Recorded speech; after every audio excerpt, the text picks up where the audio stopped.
बड़ी बहू वर्षा हर काम में बहुत तेज थी। वहीं छोटी बहू हर्षा हर काम आराम से करती। वर्षा को अपनी तेजी पर बहुत घमंड था। वो बात बात पर हर्षा को ताना मारा करती। एक दिन वर्षा किचन में खाना बना रही होती है और हर्षा से कहती है, देवरानी जी, इतना धीमे धीमे खाना बनाओगी तो लोग भूख से मर जाएंगे। पिछले जन्म में कछुआ थी क्या? मेरा तो पता नहीं, आप बहुत तेज हो। आप पिछले जन्म में एक घोड़ा थी क्या? वर्षा आराम से चली जाती है। खाना खाने के बाद वर्षा का पति गौतम, हर्षा का पति लोकेश और उनके माता पिता बैठकर टीवी देख रहे होते हैं। तभी सास कहती है, अरे रामायण लगा दो हर्षा। हर्षा धीरे धीरे चैनल बदलती है। जब तक रामायण के चैनल पर पहुंचेगी रावण मर भी चुका होगा। हाँ बेटा हर्षा, जल्दी लगा देना, राम भगवान के दर्शन कर लो। जी लगा तो रही हूँ। इतना स्लो? सासू माँ, इतने में तो अयोध्या जाके राम भगवान के दर्शन कराएंगी। सब वर्षा की बात पर हंसने लगते हैं। वर्षा हर्षा के हाथ से रिमोट लेकर रामायण लगा देती है। हर्षा बुरा नहीं मानती और वो भी हंसते हुए वहाँ से चली जाती है। एक दिन हर्षा खाना खा रही होती है। तभी वर्षा वहाँ आके कहती है, अरे कितना धीमे धीमे खा रही हो। इतने में तो शादी में 100 लोग खाना खा लेते। आधे घंटे से खाना खा रही हो तुम। अरे खाने को चबा चबा कर खाना चाहिए। हाँ हाँ, आप तो चबा के भी खाती हो और दबा के भी। अरे आपको मेरे धीरे खाने से दिक्कत है या ज्यादा खाने से? अरे आप धीमे खाओ या ज्यादा खाओ, मुझे क्या। बस मैं ये कहने आई थी कि सुबह कुछ मेहमान आ रहे हैं, जल्दी उठ के खाना बना लेना, देर मत करना। साथ में बनाते हैं ना। तुम्हारे साथ बनाऊंगी तो स्पीड को 5वें गियर से पहले गियर पर ले आना पड़ेगा। अरे भाई, तुम्हारे साथ रहकर तो मेरी तेज रफ्तार पर भी असर पड़ेगा और मैं भी तुम्हारी तरह हौले हौले काम करने लगूंगी सब। ठीक है, मैं पराठे बना लूंगी और सब्जी बना लूंगी। आप चपाती बना लेना और दाल बना लेना। हाँ ठीक है, पर अलग अलग ही बनाएंगे। अगले दिन हर्षा जल्दी उठ के काम करने लगती है और वर्षा सुबह उठ के ये सोच के वापस सो जाती है कि काम तो वो तेज कर ही लेती है। अगर थोड़ी देर सो भी जाएगी तो भी हर्षा से पहले तो काम निपटा ही लेगी। हर्षा बेटा, आज भगवान के लिए थोड़ा जल्दी हाथ चलाना। हाँ, मेहमान आने ही वाले हैं।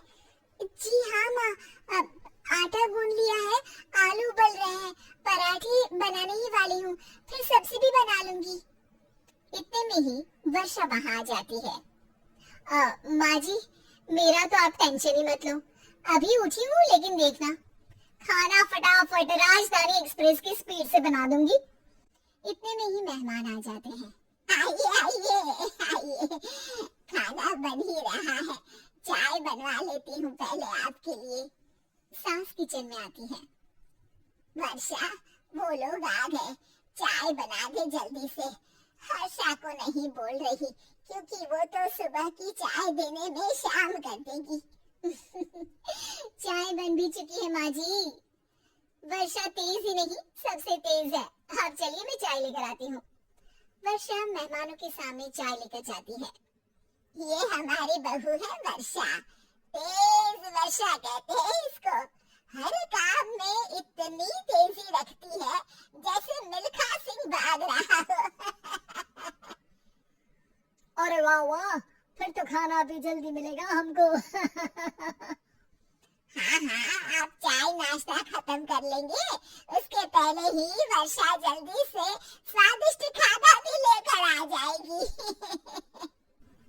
वादा तो कर लिया जल्दी खाना देने का। आपकी चपाती भी नहीं बनी और दाल भी नहीं उबली।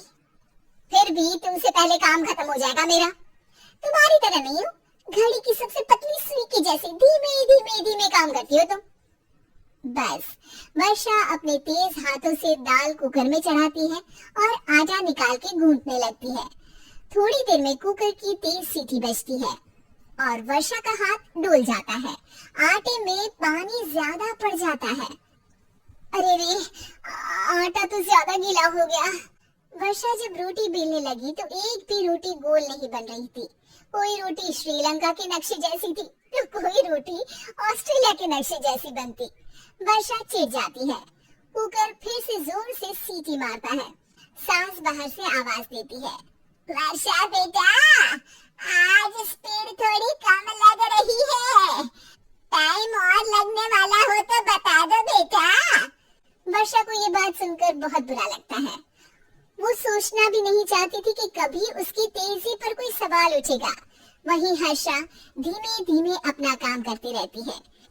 वर्षा दाल बनाते वक्त भी इतनी घबरा जाती है कि जल्दबाजी में दाल में नमक ज्यादा गिर जाता है। वर्षा का खाना फिर भी हर्षा से जल्दी तो बन जाता है और जब खाना मेहमानों के सामने लगता है तो सब हर्षा के खाने की तारीफ करते हैं। अरे पराठे तो कमाल की बनी है और सब्जी भी, बस दाल में नमक थोड़ा इधर उधर हो गया है। वर्षा को बहुत शर्म आती है और वो नीचे सर करके खड़ी रहती है। तभी हर्षा कहती है, वो ना मैं थोड़ी जल्दबाजी कर गई और नमक ज्यादा हो गया, पर पराठे तो वर्षा भाभी ने ही बनाए इसीलिए तो अच्छे बने हैं। वर्षा ने कभी नहीं सोचा था कि हर्षा के काम की इतनी तारीफ होगी, लेकिन वो उसका यश वर्षा को